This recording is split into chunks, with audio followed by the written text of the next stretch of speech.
In this lesson, I'm going to show you how to make modelling chocolate.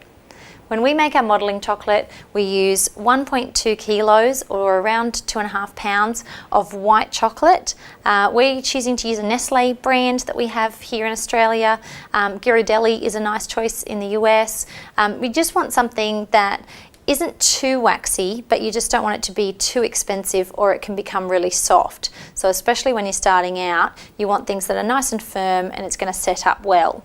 We're also going to use some light corn syrup. We're going to have 1 cup of that, and they're really the only 2 ingredients that we need for this. Modelling chocolate for us is used in a variety of ways. We use it to make our sculpted cakes with, we do little figurines with it, and even chocolate flowers. So it will come in handy, and it's a really easy process. It's just a matter of slowly getting everything up to the same temperature.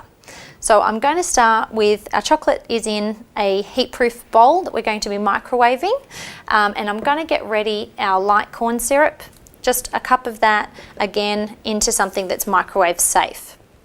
So it's about 250 mils, if you're measuring, 240, 250 mils, depending on where you are, is a cup. So we'll just measure that out. So now these are heated up to different amounts. When we're working with our white chocolate, what I'm going to do is pop it into the microwave, 30-second increments at 50%. If you've got a big amount like this, you can do your first go at a full minute, but then move on to the 30-second increments. So because this is going to take longer, and our corn syrup doesn't take very long at all, we're going to get started on our chocolate first. So pop it in for its first session, and then we've got a spatula to help stir it and combine it each time. So now at this stage I have heated it up for around 2.5 minutes all up. You can see that there is still some big chunks of chocolate in there. I like to still give it a really good stir and just make sure that I can get as much of that to dissolve naturally as possible so that I'm not overheating it unnecessarily. When you're doing chocolate work, it goes through a crystallization process as it heats up, and if you heat it too quickly and basically too much too soon, you will skip all of that and it will really seize up and then you won't be able to use it at all. So you just want to gradually keep doing this. So looking at this, I can see that we're probably going to need at least another 20 to 30 seconds and we'll have another look, but you just want to make sure that you've got it to dissolve naturally as best as you can, and don't just get into a habit of chucking it straight into the microwave over and over, or otherwise the temperature will get far too high for us to work with. Okay.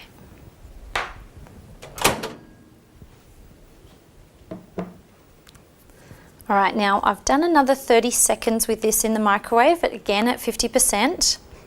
And I'm just stirring it really well to make sure there's only little bits of lumps now. So I'm fairly certain that we won't need to heat this again to get those to dissolve.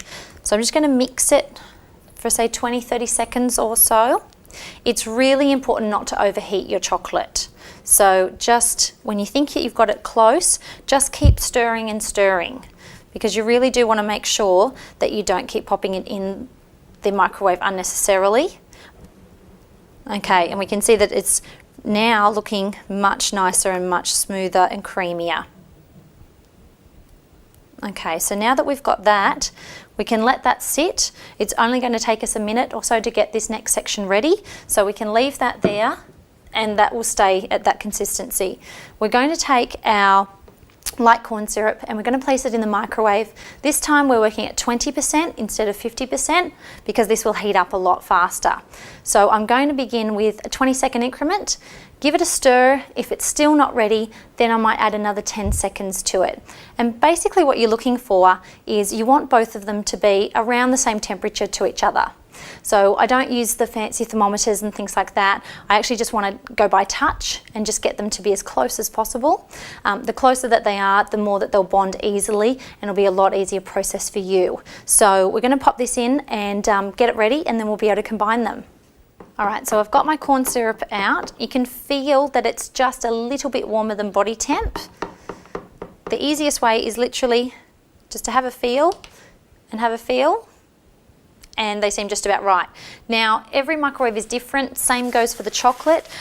With our corn syrup in our microwave, it only took 20 seconds once, and then an extra 10 seconds, but depending on which one you have, you might find it takes a grand total of, say, 60 seconds, but just keep doing it 10 seconds at a time. You don't want to rush this.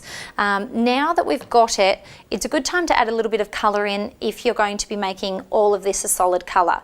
You can do it later on, but I just find that if this entire batch is used for one project in one colour, it's easy now to just get a head start on that colouring process. Now, chocolate and food colours don't really like each other, but corn syrup tends to really latch on well and help it to absorb in. It's kind of the same how there's other products out on the market, Flow Coat and things like that, that you can use so that you can use your regular colours with your chocolate. So I'm just going to apply a couple of squirts. This colour today, I'm using just a little bit of terracotta. I'm going to give that a stir, and you can see how it absorbs the colour really well into this. Now, if you're using a huge amount of colour, you might want to start taking out just a small section of your corn syrup quantity. But if you're just using a gel colour like this and just a couple of squirts, it's really only a matter of, say, 3 mils or so. So it's really not a big deal. All right, now that we've got that in, the way that we combine it together is I'm just going to pour this directly into the centre. I'm not going to pour it all the way around. I'm just going to make basically a big well in the middle of it. Get the excess out. And then we're going to work quite quickly, going all the way around and combining the entire corn syrup in. Making sure that you're scooping at the bottom all the time. Now, having the colour gives you a really good indication of whether you've stirred it enough and combined it. Basically, you want it to be fully combined, but it is something, it's kind of like when you bake muffins, you can overbeat it and you can overmix this and it will actually start to separate again. Okay. So the colour has fairly well combined. We're going to be kneading it in a moment anyway, so that's fine. Now I've got out some parchment paper. It's known as baking paper, parchment, wax, depending on where you are. I've just got a large section of it, and I'm just going to pour this out just onto there. Come on. Grab our spatula, give it a bit of a helping hand. It wants to latch onto the bottom, so just make sure that you've got all of that. Okay, and now what we're going to do is just allow it to rest for an hour, then we're going to come back and give it a really good knead. So just let it stay out at room temperature at this point. It'll just cool a little bit and then it'll be ready for us to move on.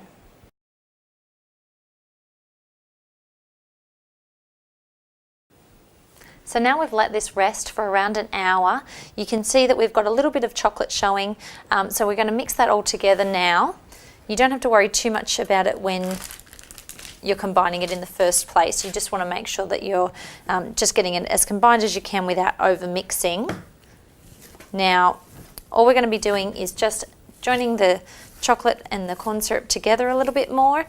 We don't want to leave it for longer than an hour before we do this kneading process, because otherwise it will cool down too much. And if you did have any sections of that were just corn syrup itself, it will crystallize and it will harden into sort of chunks in it, and you'll get chunky sort of consistency to your modelling chocolate. And we want it to be really smooth when we're working with it.